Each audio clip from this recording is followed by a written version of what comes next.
Um, Moving on, ladies and gentlemen, we have our next keynote address.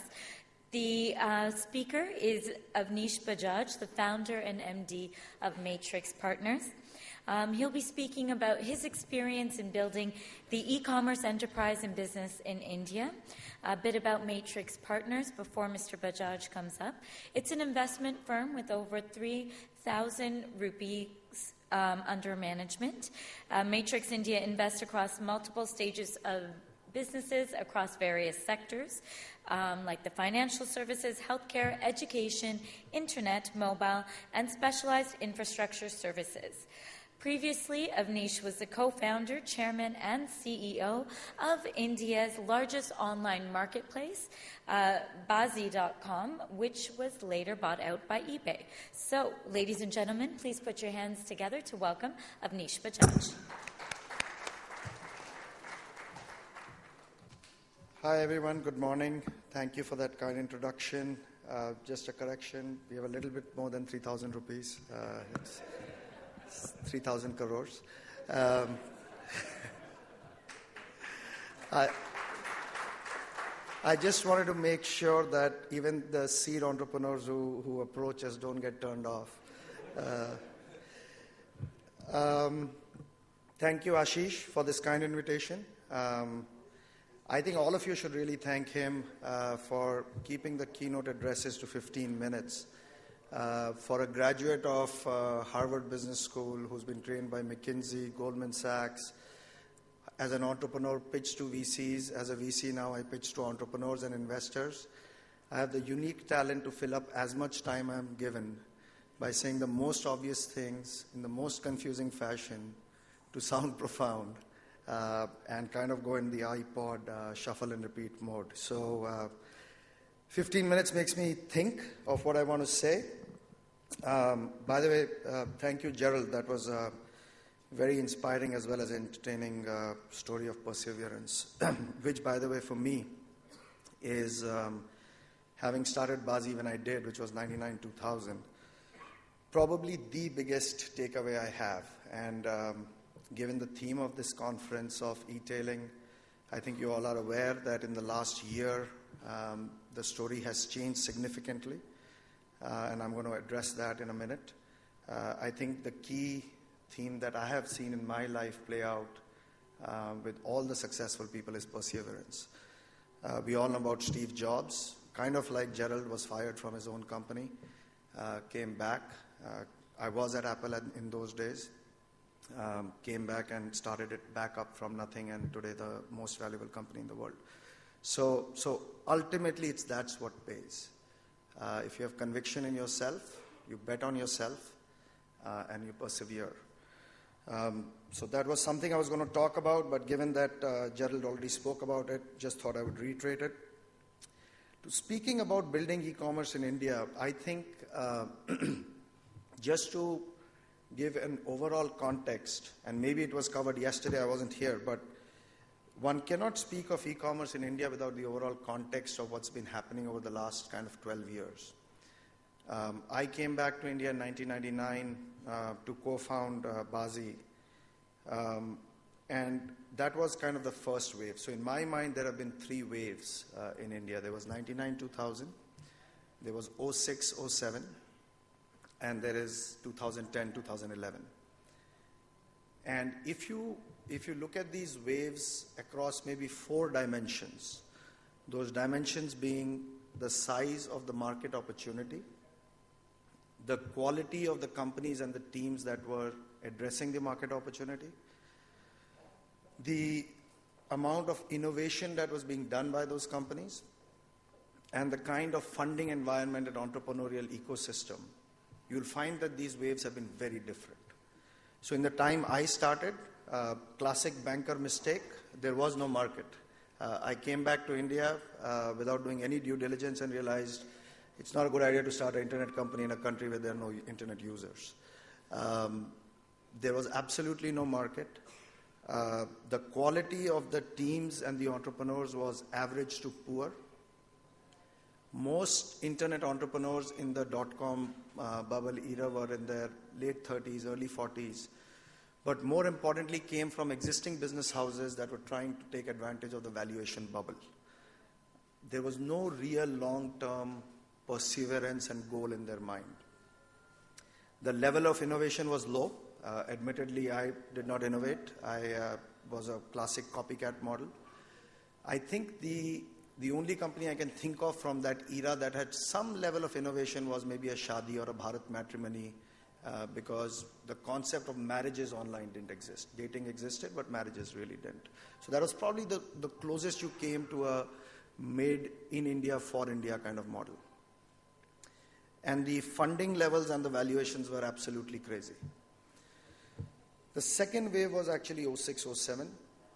You had the beginnings of an internet market. There were more users, but frankly, it was actually the wave of mobile telephony. And people thought that would translate into internet, but it did not. The quality of the teams and the entrepreneurs, I would rate as medium and improving. So I remember meeting a lot of people in their early 30s, great professional backgrounds, some of them IIT, IIM types, who were trying out, and the level of innovation went up a little bit. People were trying out social networks because Friendster and Facebook and Orkut were happening at that time. And interestingly at that time, that was the era in which online travel took off. And some of the companies of my vintage, 99, 2000, like Make My Trip, got recapitalized, funded again for a second innings. Again, going to a story of perseverance. And interestingly, that was the one time I have seen in the country where the funding levels as well as the valuations were relatively sane. They didn't go crazy. Companies were capitalized about right. Entrepreneurs' expectations were reasonable. And then is the last wave that happened in 2010 and 11. The market is there now. The market has changed, and I'll talk a little bit more about that, but the market is improving. It's deeper. The quality of entrepreneurs and entrepreneurship is very, very encouraging. I have most recently in the last year probably met a lot of entrepreneurs. For the first time in India, I'm seeing stories of college dropouts. Not that I encourage it, but this is kind of the building block in the Silicon Valley. So people are chasing their dreams. They are starting while they are in their engineering colleges or management institutes, sometimes dropping out in their third year. I have seen most recently a company where the CEO is 22 years old. He's got a website. He's got revenues. He's got a team of maybe 50 people. And in general, probably late 20s, highly qualified, highly energetic entrepreneurs are emerging, which I think is extremely positive indicator for the country. Level of innovation is going up. Even if people are copying global models, they are realizing that it's not going to work without a lot of work on the Indian side of it, the indigenization of it. So you have seen companies like AutoWale, GharPay, Redbus, or, a lot of these cab companies. These are fairly customized for India, and I think that's very interesting. Now, for me, e-commerce is broader than e-tailing, so I'm covering that in that light, and we'll come to e-tailing in particular and the innovations that are needed there. That said, unfortunately, the level of funding and valuation is insane. It was insane in 2010 and 11. And sometimes I wonder if, my community of venture capitalists, we actually create and destroy these waves, because I actually believe that 2010-11 was driven largely by the investors going crazy. But I think all that said, on a positive note, this time it is for real. For the first time, you're finding all the key drivers, the market, the quality of teams, the entrepreneurs, and the funding ecosystem all coming together at the same time. So I think the next 5 to 10 years are going to be very, very interesting for this market. Coming to the topic at hand of e-tailing, and I'll tie in my experience both as an investor as well as an e-commerce entrepreneur into it. I think the challenges of e-tailing in the country are well documented. I have seen in the agenda of this conference that there are plenty of sessions on addressing all those challenges. For me, I'm going to address you more as entrepreneurs or potential entrepreneurs and say, if you want to be successful in e-tail, what are the two key things in my mind that I find people are missing? One is that you cannot do e-tailing without understanding retailing. E-tailing is a more efficient and sometimes inefficient, and I'm going to talk about that way of doing retail. To understand retail, you have to understand that retail is a business of balance sheet. It is a working capital business. It's a business, if you're in the offline world, banks like Gerald was referring to repeatedly, are often your financiers. In e-tailing, banks will not touch you. So equity finances working capital. That is a very expensive way of building a business. And I don't think I have found enough people understanding that. And I'll give you one specific example without meaning to pick on a particular company. I was approached by an entrepreneur to raise 100 crores, $20 million. So I said, great, very talented entrepreneur, by the way, with a background that wasn't from e-tailing before. And I think that was the issue. So I asked, this is great. How far will this 100 crores take you? He said, it's going to take me till March 14. And this discussion was probably in mid-2011. So I said, okay. So March 14 is going to be how much EBITDA losses or cash losses he would have. So I asked him, what would be your sales in March 14? So he said 80 to 100 crores. I said, okay. What is the working capital inventory that you need? What is your working capital nature of your business? 90 days. That's 240 to 300 crores in inventory that you need to get 100 crores a month of sales. How can you raise 100 crores, reach 100 crores a month of sales, and fund your operating losses and have that inventory? So the basics were missing. So what you are seeing today, why has the so-called bubble burst? Because neither the entrepreneurs nor the investors understood that e-tailing is still retailing. And you need to make sure that you understand the basics of that. And most investors got caught in this trap of putting in the money and then asking the e-tailers to discount, to do couponing, to grow very fast, and then realize all their equity was getting sucked into working capital. So it's a critical part of understanding how you do retail and e-tail. The second side, so this is the balance sheet side of it. The second side is the income statement, profit and loss side of it. You have to understand the microeconomics of your business. So the equation that doesn't work, unfortunately, in India, in most businesses we talk about LTV to CAC, lifetime value to customer acquisition cost. A healthy ratio for most businesses globally is 3, greater than 3:1. In India, that ratio is 1 divided by 6, 1 divided by 4 sometimes. Why? Typically, if you're doing SEM for a e-tailing category, if it's a specialized category, you're going to spend 600 to 800 rupees to acquire a customer. Your average order value is going to be 1200 to 1400 rupees. Your contribution margin after paying for fulfillment, payment gateway, returns, which in this business can be up to 15%, is going to be 10 to 20%. So you're going to make between 100 rupees to 200 rupees from one customer that you have acquired for between 600 to 1000 rupees. Unless that customer repeats 4 to 5 times with you, you won't even break even. And I think it was to Gerald's point of you can't make money by selling something at 75 rupees that you're buying at 85 rupees. I don't think this part of it has been understood enough. How do you solve this conundrum? My view, India is the most price elastic and price sensitive market in the world. So if you try to increase prices, the market disappears. So the game here to get the LTV to CAC ratio right is not to drive up LTV, but rather to drive down CAC. So how do you drive down CAC? I think it's about building a great business. You need to have the best product that you don't need to market. And if I'll connect that now to my lessons from Bazi, I think best products always win. I think the best products are always bought, not sold. If you look at 99-2000 era, which were the most valuable companies in the internet, it was eBay, it was Yahoo, Amazon was about $8 billion of market cap. If you look at the most valuable companies on the internet today, Google about 200 billion, Facebook about 50, let's say LinkedIn about 10, Amazon about 100 billion.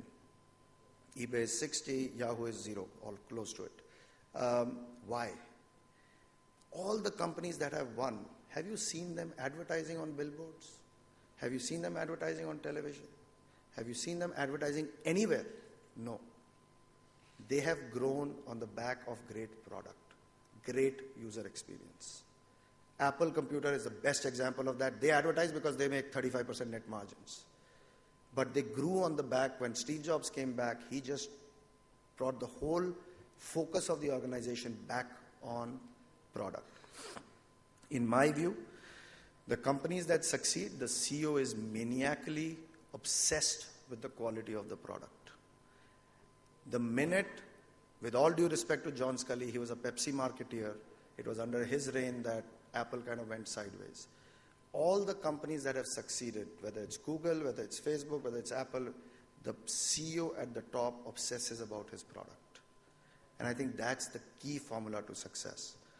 When I came back and me and Suvir started Bazi for the first 2 years, I mean, we were completely not trained to run any business, frankly. As a banker, that's what they do to you. We didn't know what we were doing. I think Bazi succeeded once we managed to get the product right and we became maniacally focused about the product. So for me, outside of perseverance, that's the second key takeaway. And connecting it back to e-tailing, the LTV to CAC equation will work when your CAC is 0. Then your lifetime value, then the ratio works. So our investments in e-commerce, our theme of e-commerce and e-tailing is driven by that. So we have made actually only one investment. It's in a company called LimeRoad. There's an investment Matrix has in the US called Polyvore, which is a profitable company, believe it or not, in e-commerce. And these companies grow on the back of a social, it's kind of social commerce where the community kind of builds the companies on their own. And for us, LimeRoad is the same bet. Community is coming and doing it. Community is talking about it. It's a social way of doing it. And the idea is, can you do e-tailing like Facebook does, where people invite people or people connect with people and you don't have to go and get people and market to them by couponing, because that equation will never work. Second experience from Bazi that I would like to share is teams. I think I really want to emphasize, by the way, there are probably 10 people in this room who are ex-Bazi, who are now running their own businesses. I think in a situation where there was no market, one of the reasons, I think one of the key reasons we succeeded was we had the best team in the market and we stuck together. It was like a family. It continues to be. We are 10 years into it, or 12 years into it, and we have annual Bazi reunions where 60% of the company shows up from all over the country. So I think, not to be too cliched about it, but it is very easy. People talk about, do you strike when the iron is hot? I think great teams strike so hard that the iron becomes hot. So they go at it with so much perseverance and conviction that they make an impossible opportunity possible. And I think that is the other key pillar of building great companies. So with that, I'm down to my last 2.5 minutes. So just wrapping up, where do I see the current situation? Actually, let me make one more point going back to perseverance. Warren Buffett made this comment in the context of, it is a light-hearted comment, and he says, you can't have a baby, and the theme is certain things take time. And his comment is, you can't have a baby in 1 month by making 9 women pregnant. It will still take you 9 months to have a baby. Certain things just take time. You have to be patient, you have to persevere, and building a business takes time. And it will never be a one-way upward journey. In fact, Gerald mentioned that he's invited to speak, to talk to people who have gone through difficult times. I think every successful company has gone through a difficult time. It's very, very rare that a company doesn't go through it. So having that conviction during those periods is very important. Where do we stand today? I think in e-tailing in particular, and e-commerce in general, but more specifically e-tailing, there is serious consolidation that is happening. I'm sure you've heard of companies that have gone out of business. I think more are on the way of going out of business. You're going to see a lot of mergers happening between distressed assets this year. I think it's going to play out over the next 6 to 9 months because all the companies that raised money in 2011 are almost out of money, and if they don't get new money, they will have to merge. So over the next 6 to 9 months, I think all of this will kind of play out. The good news that comes out of this is in the second half of the year or towards the end of the year, all the VCs who have invested, who are today not ready to invest because there's a lot of pain, would have gone through that cycle. And ultimately, VCs are in the business of investing. So the funding cycle is going to come back, and companies have to just ride it out for the next maybe 6 months to a year. For entrepreneurs who are starting out, I don't think there is ever a better time than today. Like I said, everything is kind of coming together, but very importantly, and some of you may not know this statistic, for the first time in India in the last, I think 12 to 18 months, about 15 seed funds have been raised, each between $10 to $50 million of size. So getting early startup money has never been easier than today. You guys are aware, initiatives like this are very helpful. You are aware of a lot of incubators and accelerators that are coming up. So I think if ever there was a time to be an entrepreneur, it is today. Mobile is disruptive. Mobile internet is disruptive. I don't think enough people are thinking about that, and I'll give you a very small example. I think in the future you'll have a lot of internet users who will not have an email address. And if there is any internet site that you need to do anything on, you need to put in an email address. Well, people are going to be on mobile internet. They'll be using Facebook, WhatsApp, some other chat product to communicate. They will never use email. So if you have an internet site where you require an email address to register, you'll never be successful on mobile internet. And people are not getting that. So you have to think mobile first. You have to think that in this market, over the next 4 or 5 years, there may be 150 to 200 million users on the internet who will never have access to desktop internet. They never will access it on the desktop. It will always be the mobile device or the tablet. I think the best is yet to come. I mentioned earlier that the ecosystem has evolved and it's become probably the best time I have seen to build a business here, as long as you build it the right way.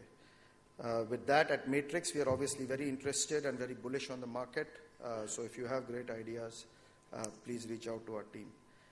We are seed investors selectively, but largely first round Series A investors. With that, I thank everybody again for your gracious invite, and good luck.